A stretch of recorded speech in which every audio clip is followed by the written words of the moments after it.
The dust made everything harder to see. Iris Dunn crawled through the narrow tunnel, her helmet light cutting through the floating particles that hung in the recycled air.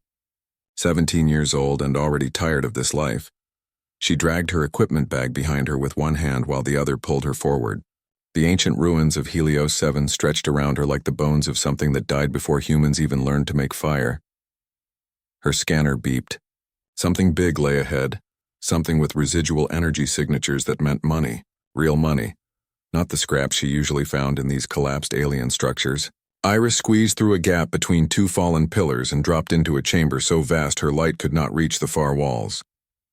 The crystal caught her attention immediately. It stood in the center of the room, taller than any building she had ever seen, pulsing with a sickly purple light that flickered like a dying heartbeat. Iris approached slowly, her boots crunching on debris that might have been ancient technology or just rocks. Her people needed her to find something valuable. The colony's water recyclers were failing, and without parts, everyone would die of thirst within 3 months. She pressed her gloved hand against the crystal's surface. Warm. The material thrummed under her touch, and suddenly her scanner went crazy, numbers scrolling faster than she could read. Iris pulled up the translation function, pointing it at the symbols carved into the floor around the crystal. The ancient language took a moment to process, then words appeared on her display. Warning. Prisoner contained within. Cosmic threat level. Do not release under any circumstances. Punishment for breaking seal.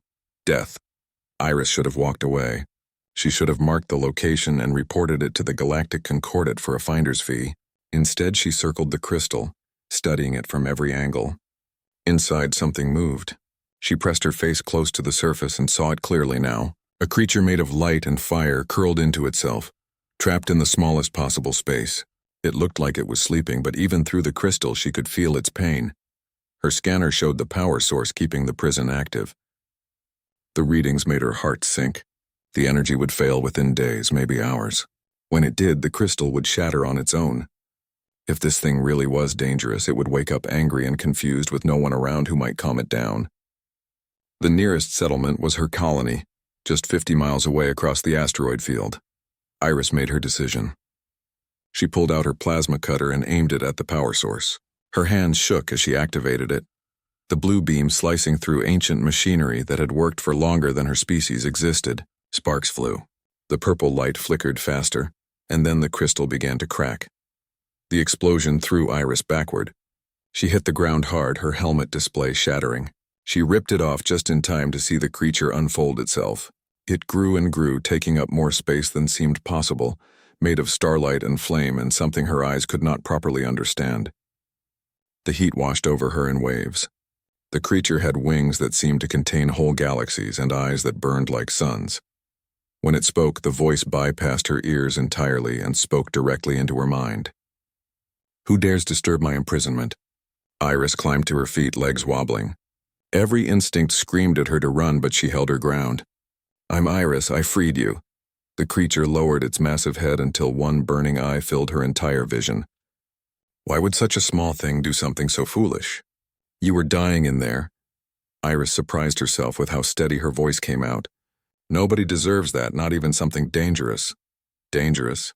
The creature laughed, and the sound made the walls shake. Yes, I am dangerous. I am Solveig, last of the Star Dragons, and I could burn your entire world to ash with a thought. The Ascendancy imprisoned me for refusing to bow. Now I am free, and perhaps I shall start my revenge with you and yours. Iris reached into her emergency pack and pulled out her water bottle and the protein bar she had been saving for lunch. She held them up toward the dragon. You're probably hungry. And thirsty. These aren't much, but they're yours if you want them. Solveig stared at the offerings. The fire around her dimmed slightly. You free me from eternal prison and now you offer me food? What game is this? No game.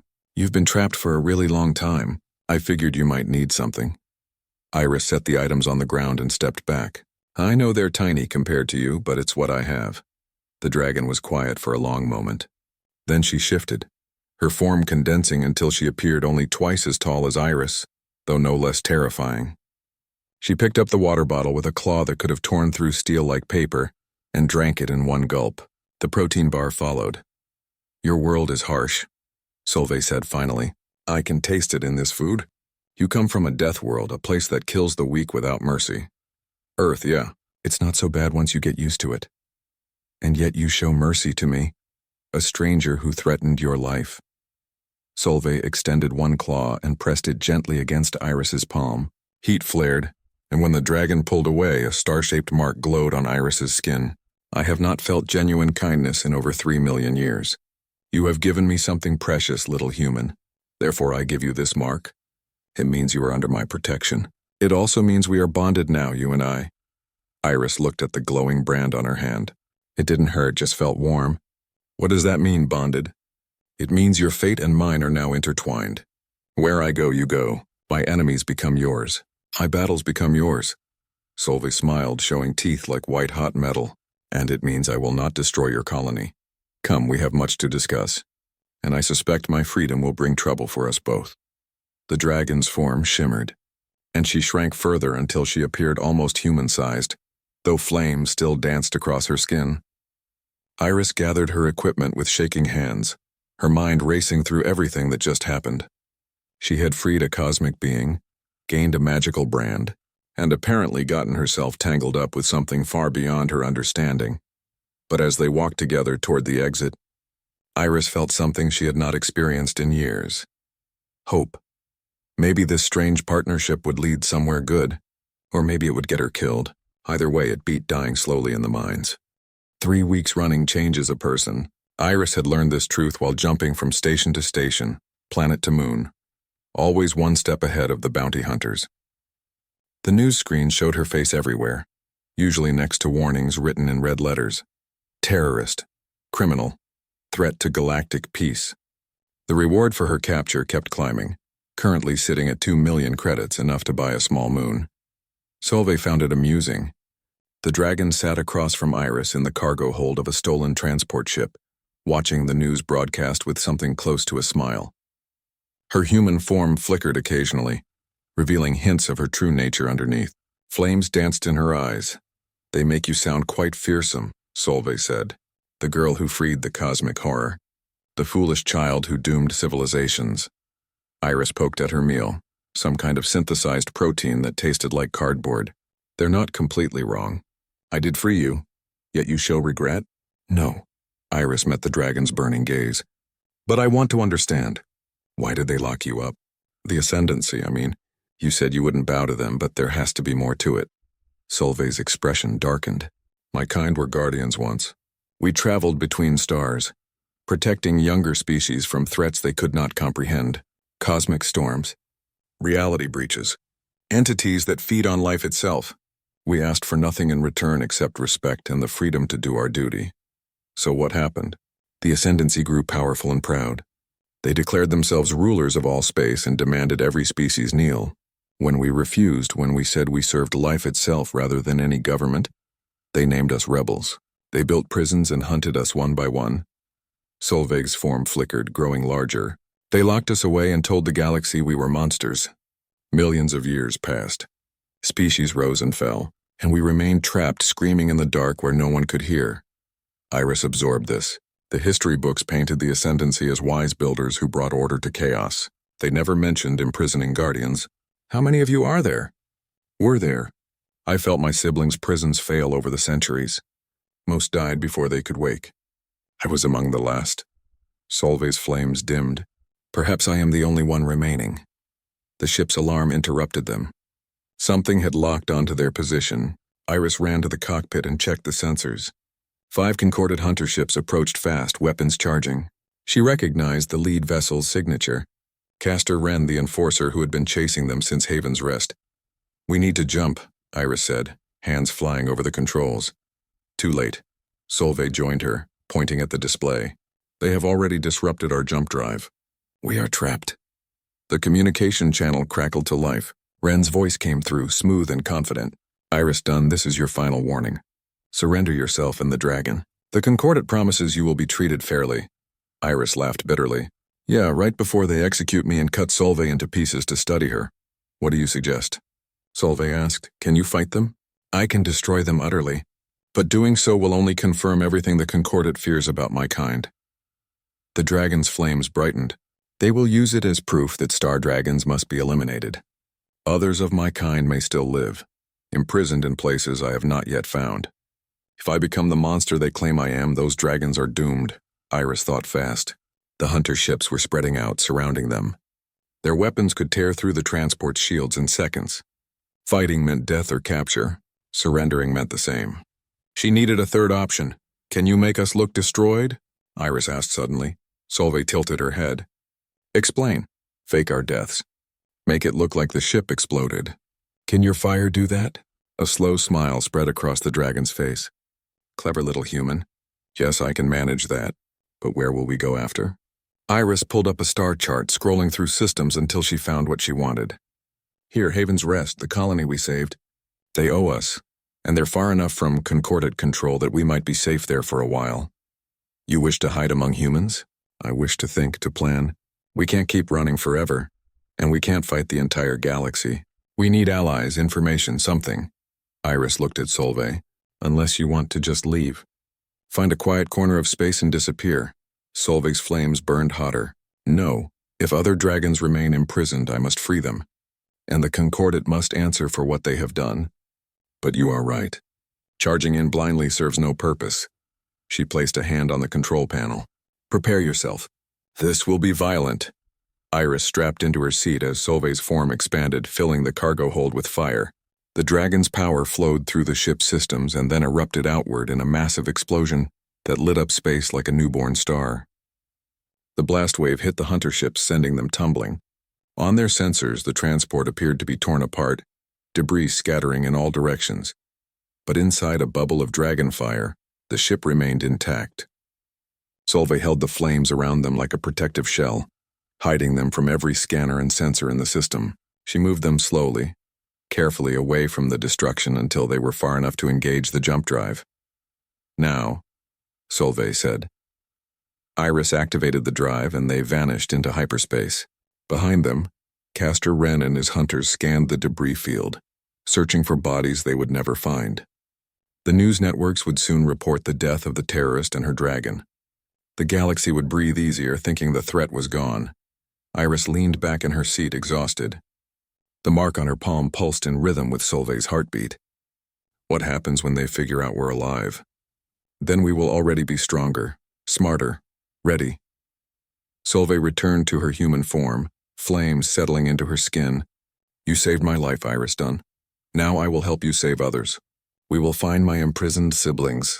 We will build something the Concordat cannot ignore or destroy. Like what? An alliance.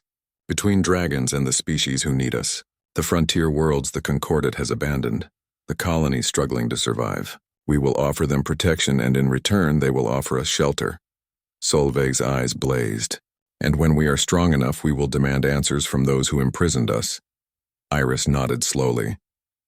It was ambitious, probably impossible, definitely dangerous, but it was better than running forever or dying alone in space. Okay, let's do it. Haven's Rest appeared on their sensors, a small blue-green world that looked like home. They descended through clouds, heading for the settlement that had sheltered them before.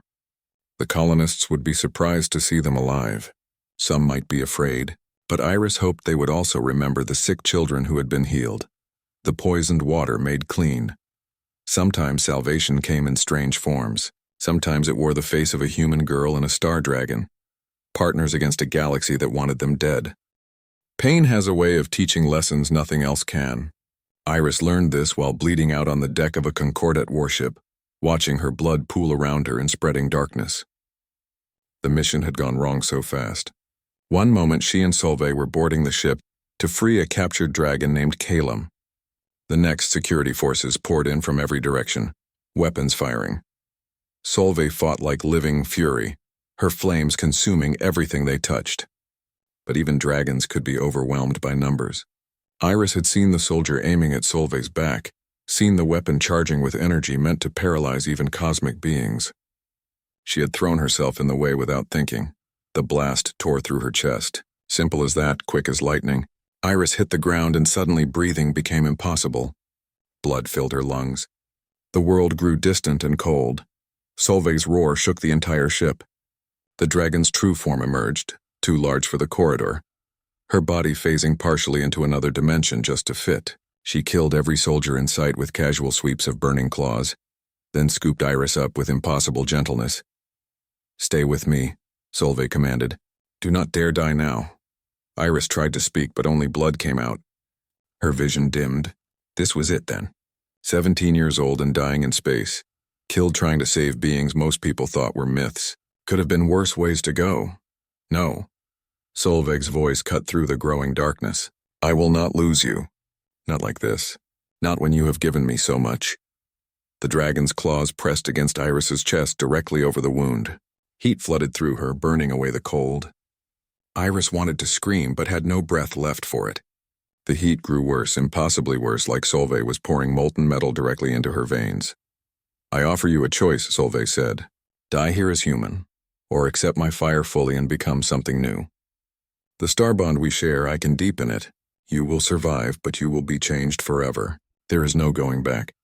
Iris could barely think through the pain. Changed how, into what? Questions she should ask, but time was running out. She felt her heart stuttering, failing. Death reached for her with cold fingers. She managed a tiny nod. Solveig's flames poured into her. Iris's back arched as her body became a battlefield. Human cells fought against cosmic fire, refusing to burn, adapting instead. Her DNA unraveled and rewrote itself. Bones became denser, stronger, infused with starlight. Her blood ignited but did not consume her. The wound in her chest sealed itself, flesh knitting together and leaving only a scar that glowed like a brand. When Iris opened her eyes, the world looked different. She could see energy patterns flowing through everything, the life force that connected all beings. She could feel the distant song of stars, their nuclear hearts beating in harmony, and inside her own chest, a second heartbeat pulsed alongside her human one, dragonfire now part of her permanently. "What did you do to me?" Iris climbed to her feet, surprised by how easy it felt. No pain, no weakness, just power thrumming under her skin. "I bound you to my essence more deeply than any mortal has ever been bound to a dragon. You are still human, but you carry my fire now. It will not consume you because you have proven strong enough to hold it." Solveig shifted back to her smaller form. "How do you feel?" "Different, strong, I can see things I couldn't before." Iris looked at her hands. Light danced beneath her skin, golden and bright. "Is this permanent?" "Yes, and it will attract attention from those who can sense such things. Other dragons will know you carry fire. The Concordat will register you as an anomaly. You have become something unique, Iris Dunn. Perhaps the only human-dragon hybrid to ever exist." Alarms blared through the ship. More soldiers were coming, and they had called for reinforcements. Solveig moved to the cells holding Calum, her flames melting through the locks. The dragon inside stirred. A creature made of storms and lightning, smaller than Solveig but no less impressive. "Who dares wake me?" Calum's voice boomed. "I am Solveig. I was imprisoned as you were. This human freed me, and now we free you." Solveig gestured to Iris. "Will you join us, or do you wish to face the Concordat alone?" Calum studied Iris with eyes like thunderclouds. "A human? You trust these fragile things?" "This one is different." Solveig smiled. "She carries my fire and lives. She has proven herself in ways that matter." Iris stepped forward, feeling the new power moving through her. "The Concordat wants to kill all dragons. They have found ancient weapons designed specifically to destroy you. We are gathering others like you, building an alliance strong enough to resist them. Come with us or stay here and wait for them to finish what the Ascendancy started." Calum's laugh sounded like thunder, bold words for something so small. "Very well. I will join you, if only to see how this ends."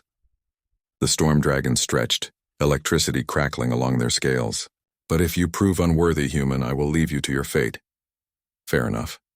Iris turned as explosions rocked the ship. "Can you get us out of here?" Solveig and Calum exchanged glances, then both dragons' power flared simultaneously. A portal tore open in the air, showing starlight and freedom beyond. They stepped through together, and the portal collapsed behind them, leaving the Concordat with an empty cell and too many questions. They materialized on Haven's Rest, in the settlement that had become their unofficial base. The colonists had grown used to seeing dragons appear, though they still jumped sometimes. Iris collapsed onto a bench, exhausted despite her new strength. "How many more are out there?" she asked Solveig. "How many dragons still imprisoned?" "I can feel them now, faintly. Perhaps 15, perhaps 20. Their prisons are scattered across the galaxy, hidden in places few dare to venture. Solveig sat beside her. Finding them will take time. Freeing them will be dangerous. More dangerous than what we just did? Much more. The Concordat now knows we are hunting for imprisoned dragons. They will set traps. They will move the prisons. And they will activate their ancient weapon if they believe we are becoming too strong. Iris looked at her glowing hands, feeling the fire inside her. She had died and been reborn in the space of moments. Nothing would ever be the same again. But strangely, she felt no regret. This path had chosen her when she freed Solveig from that crystal prison. Now she would walk it to the end wherever that led. Then we need to move faster, Iris said. Find the others before the Concordat can stop us. Build our alliance stronger, and figure out how to destroy that weapon before they can use it. Calum approached, lightning dancing between their claws. You speak of war, little human. I speak of survival. For your kind and mine. The storm dragon considered this, then nodded slowly. Perhaps you are worthy after all. Very well. I will follow where you lead for now. Solveig placed a hand on Iris's shoulder. Rest tonight. Tomorrow we hunt for Nyx, the void-scale dragon. Her prison lies in dark space where light itself dies. It will test us all. Iris nodded, watching the sunset paint Haven's Rest in shades of gold and red. Somewhere out there, more dragons waited in eternal darkness. She would free them all, no matter the cost. She had given her word, and more than that, she had given her humanity to this cause. Now she would see it through to the end. Gathering storms move slower than people think. 6 months had passed since Iris first freed Solveig, and in that time the galaxy had transformed around them. 17 star dragons now lived free, each one rescued from ancient prisons scattered across known space. They gathered on a rogue planet drifting between stars, a world with no sun, kept warm only by volcanic activity deep beneath its frozen surface. Iris stood in the great cavern they had claimed as a meeting hall, watching the dragons argue. Each one brought their own personality, their own anger, their own ideas about what freedom meant. Solveig tried to maintain order, but even she struggled against so many strong voices. We should leave this galaxy entirely, declared Nyx, the void-scale dragon whose scales absorbed all light. Find empty space where no one will bother us again. Cowardice, Calum shot back. We should take revenge on every species that benefited from the Ascendancy's rule. Burn their worlds until they understand what was done to us. That makes us the monsters they claimed we were, said Aurelia, the light-bearer, whose golden scales rivaled the sun's brightness. I did not survive millions of years in darkness just to become a murderer. Iris listened to them all, feeling the dragon fire in her blood responding to their emotions. The star bond connected her to each of them now, faintly but truly. She could sense their pain, their rage, their fear. They had been imprisoned for so long that freedom itself frightened them. What about the younger species? A dragon named Frost asked. Do they even remember us? Do they care that we protected them once? They have been taught to fear us, Solveig answered. The Concordat spreads propaganda. They say we are cosmic threats that must be contained or destroyed. Then perhaps we should prove them right, another dragon suggested. Iris had heard enough. She stepped forward into the center of the gathering, her human form tiny among giants, but her voice carried. No, 17 pairs of ancient eyes turned toward her. Some held curiosity. Others showed barely concealed contempt. To them she was still a child, barely alive for a fraction of a second compared to their eons of existence. Speak, human, Nyx said, though I question why we should listen to one so young. Iris felt her fire flare in response to the challenge, but she kept her voice calm. Because I am the only one here who knows what it is like to live in the current galaxy.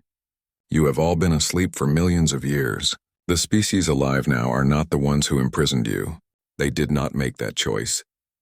They are just trying to survive. They serve the Concordat, Calum countered. The same Concordat that discovered ancient weapons meant to kill us.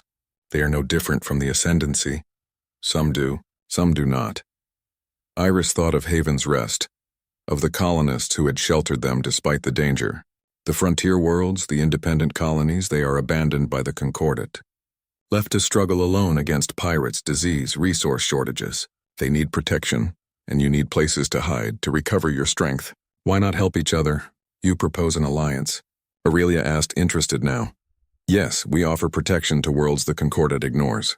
In return, they offer us shelter and support. We become guardians again like you were before the Ascendancy. And what stops these younger species from betraying us as the Ascendancy did? Nix's question cut deep. Iris had no easy answer. Nothing guarantees it. But I know humans, and I have met other species. Most are just afraid, trying to survive harsh circumstances. If you show them kindness, most will return it.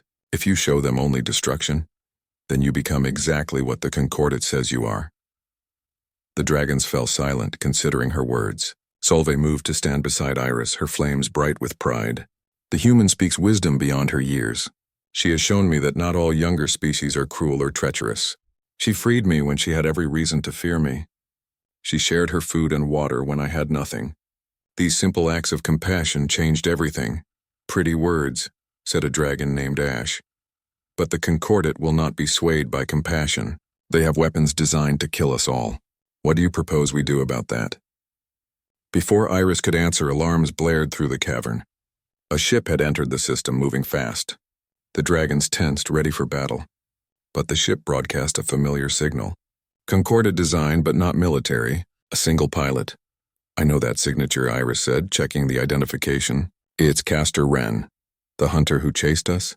Calem's lightning crackled. Let me destroy him. Wait. Iris felt something strange through her connection to the planet's sensors. He is not attacking. He is requesting to land. To speak with me specifically. It is a trap, Nix declared. Maybe. But what if it is not? Iris looked at Solveig. What if he has information we need? Solveig considered this, then nodded.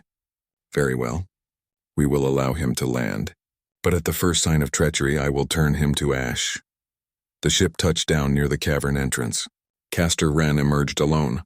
No weapons visible, hands raised in surrender. He walked slowly toward the gathering, his eyes widening as he saw 17 star dragons watching him with expressions ranging from curiosity to open hostility.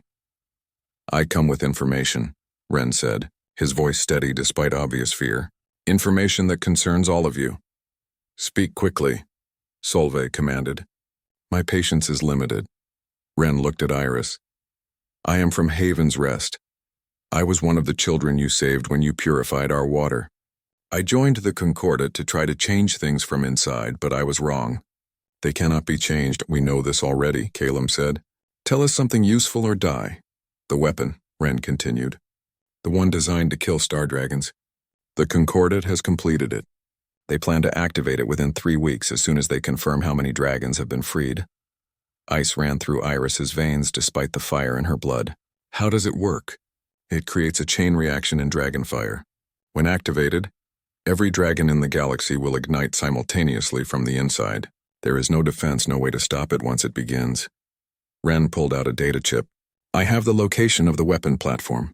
It orbits the Concordat capital world, protected by their entire fleet. You expect us to believe you? Nix demanded. A Concordat officer suddenly growing a conscience? Believe what you want. But I saw the weapon. I saw the activation schedule. If you do nothing, you will all be dead in 3 weeks. Wren tossed the chip to Iris. I am telling you this because you saved my life once. Consider us even. Iris caught the chip, her mind racing. 3 weeks. Not nearly enough time to plan properly. But if Wren told the truth, they had no choice. Why tell us? Why betray your own people? Because I remember being 8 years old and dying from poisoned water. I remember a human girl and a dragon who cared enough to help when no one else would. Wren met her gaze. The Concordat would have let us die. You saved us. That means something. Solveig studied the man for a long moment, then turned to the gathered dragons. We must act quickly. The weapon platform must be destroyed. Attacking the capital world is suicide, Ash protested. Their defenses are designed specifically to kill us. Then we send those they are not designed to kill, Aurelia suggested, looking at Iris. The human has proven capable. She carries dragonfire but registers as mortal on their sensors. Iris understood immediately. An infiltration team. Small, quiet, not dragons. We get inside, destroy the weapon before they can activate it. And if you fail, Nix asked, then you will need to retreat, find somewhere beyond this galaxy to hide. Iris looked at each dragon in turn. But I will not fail. Too much depends on it. The dragons debated long into the night, but eventually agreed to the plan. Iris would lead a team to destroy the weapon while the dragons prepared for either evacuation or war. It was desperate and dangerous, and their chances of success seemed impossibly small.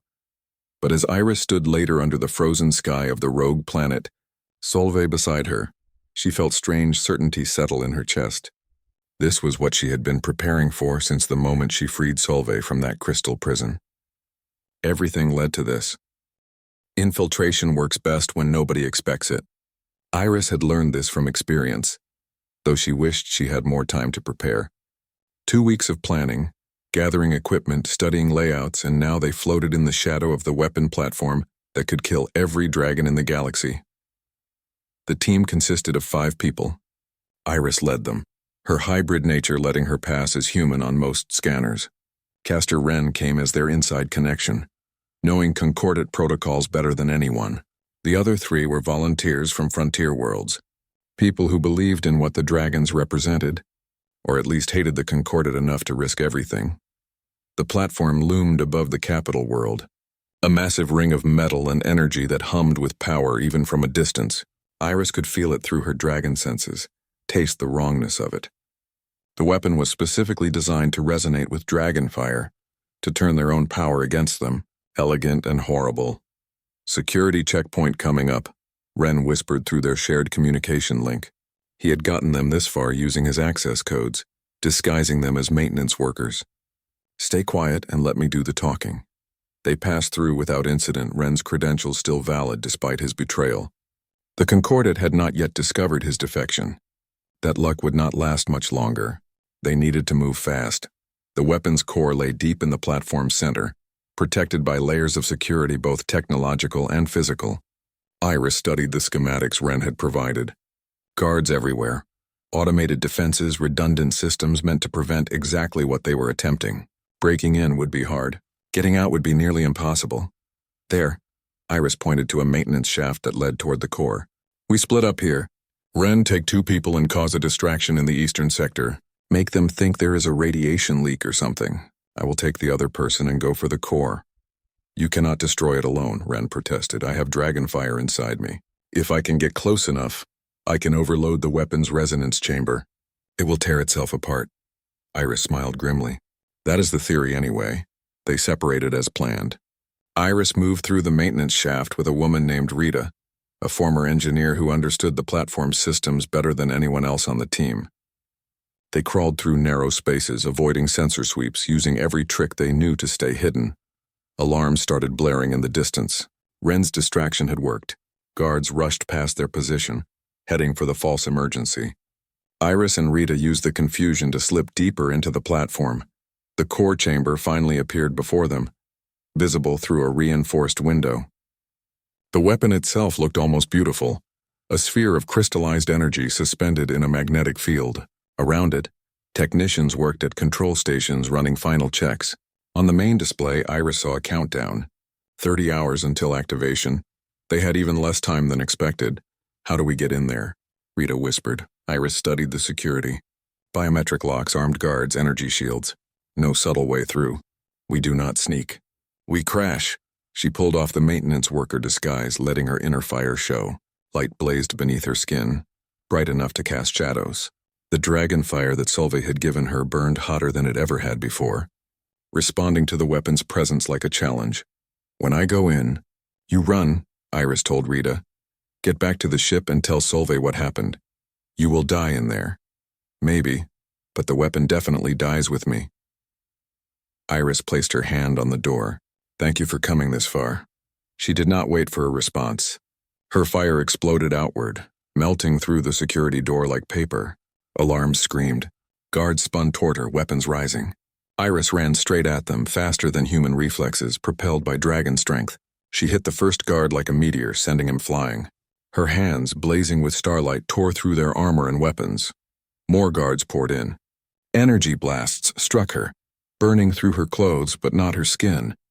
The dragon fire protected her, healed her, made her more than mortal. She fought like something wild.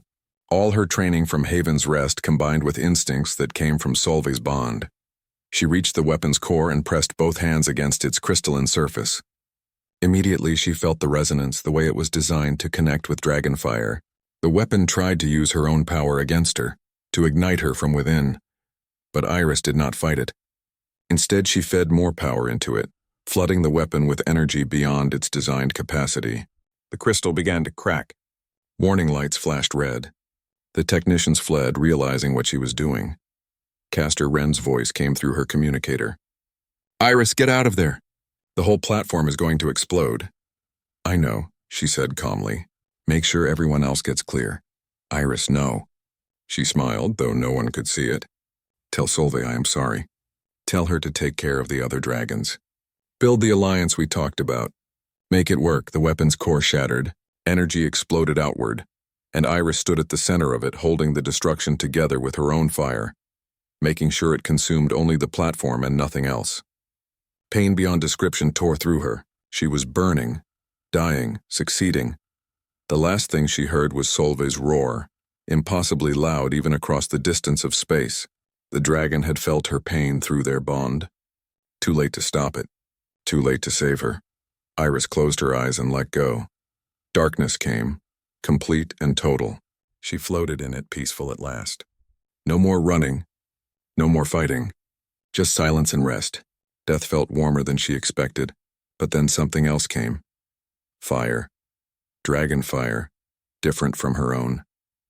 Multiple sources, all blazing together. She felt Solveig's presence and Caelim's and Aurelia's and all 17 dragons pouring their power into her simultaneously. They refused to let her die. They pulled her back from the edge, binding her shattered body together with starlight. When Iris opened her eyes again, she floated in space near the destroyed platform. The dragons surrounded her, their true forms revealed in all their cosmic glory. Solveig held her gently in one massive claw, flames wrapping around Iris like a cocoon. "You foolish, brave human," Solveig said. "Did you really think we would let you die after everything you have done for us?" Iris tried to speak but could not. Her body felt strange, distant. She looked down at herself and gasped. Her human form was gone. Instead, she blazed like a living star, too bright to look at directly. The dragon's combined power had transformed her completely.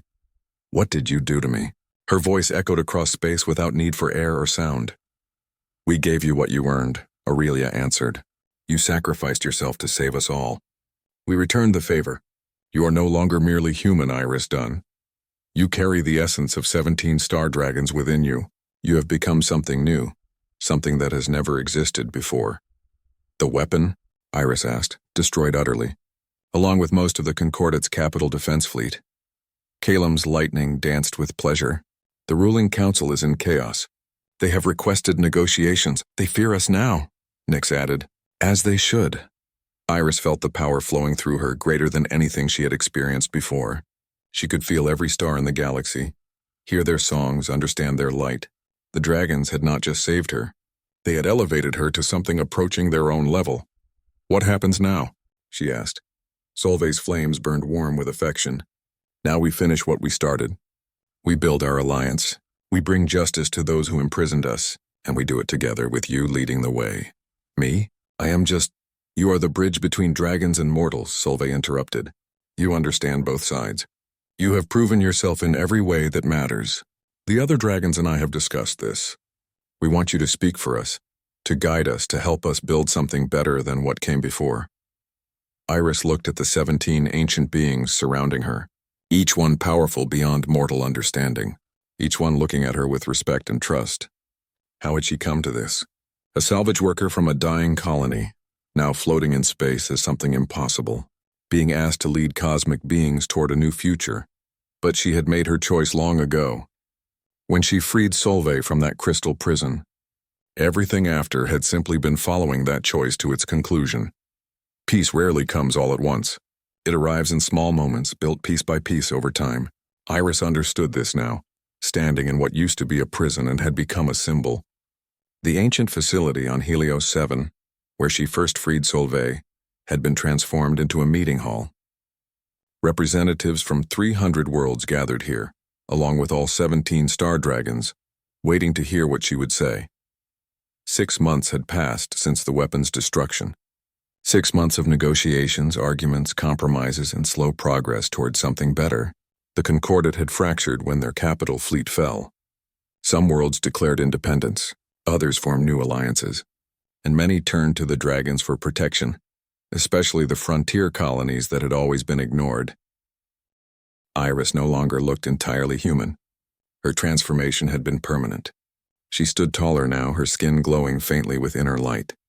Her eyes blazed with dragon fire, and when she moved, reality itself seemed to bend slightly around her. She was something unique, human and dragon both, belonging fully to neither species but bridging the gap between them.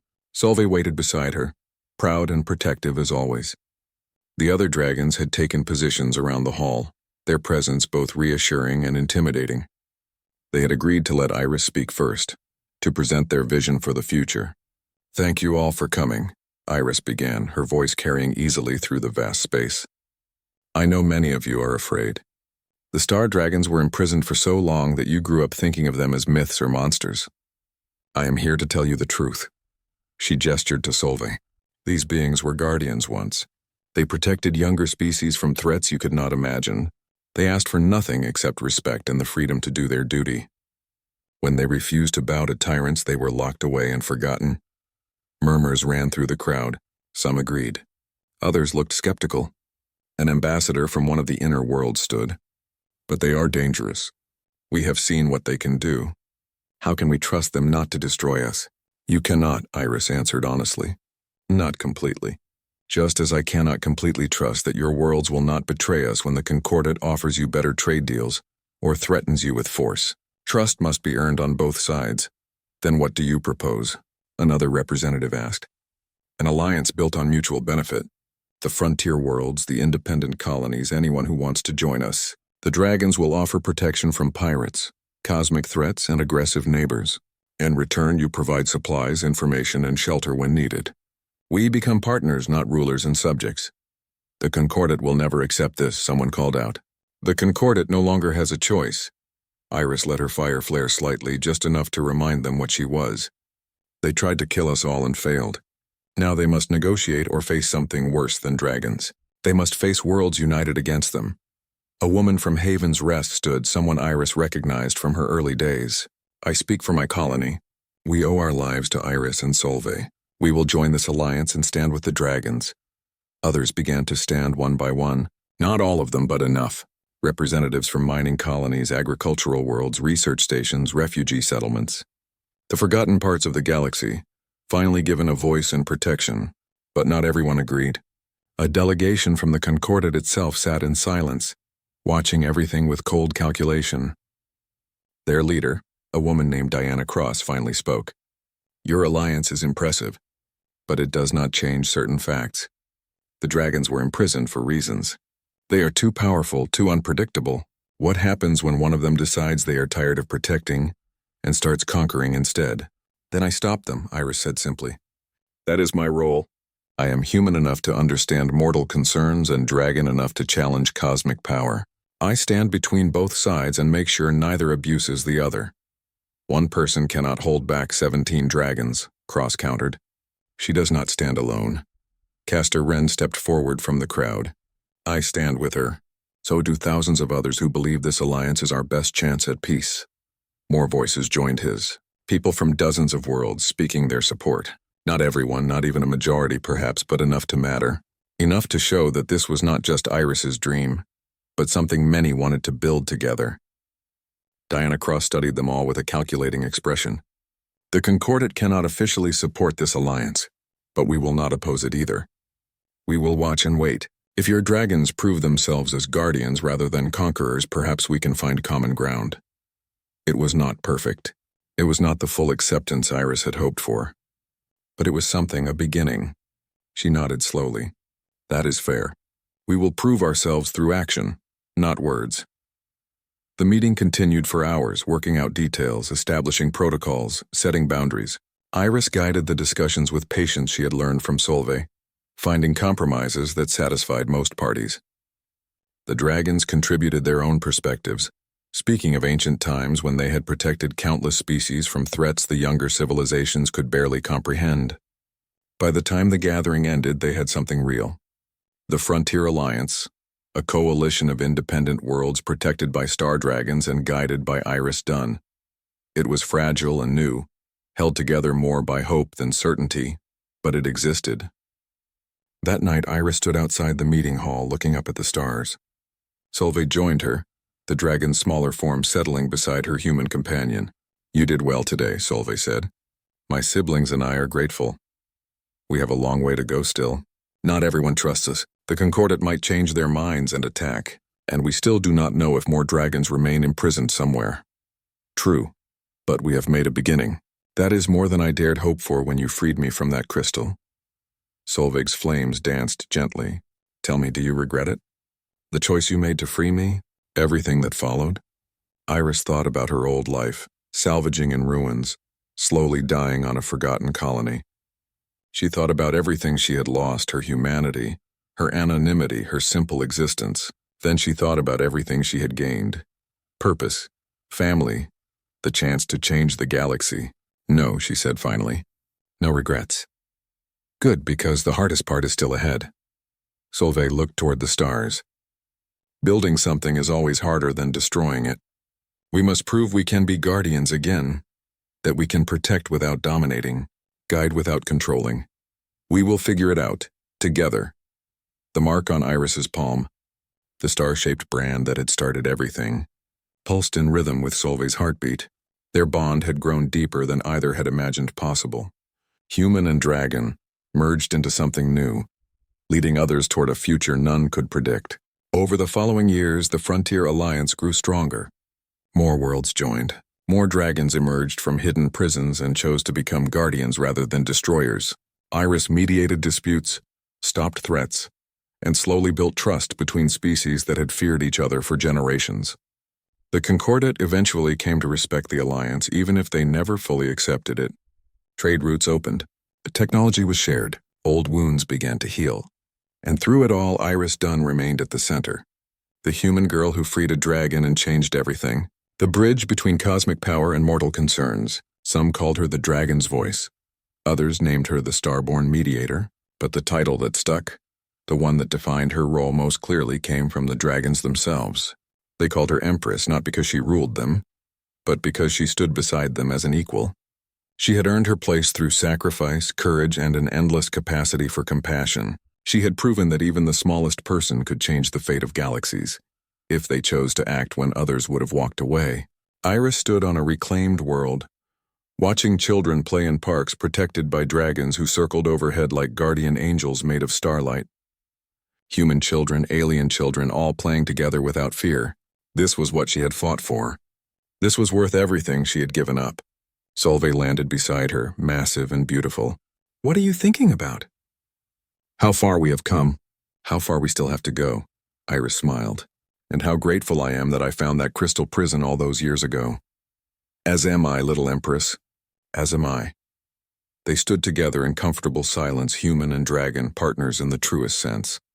The galaxy stretched around them, full of challenges and possibilities. But they would face it all together, building something better from the ruins of the past. And somewhere in the darkness between stars, other prisons waited to be found. Other dragons hoping for freedom. Other chances to prove that compassion could triumph over fear. Iris would find them all, no matter how long it took. She had given her word, after all. And she always kept her promises.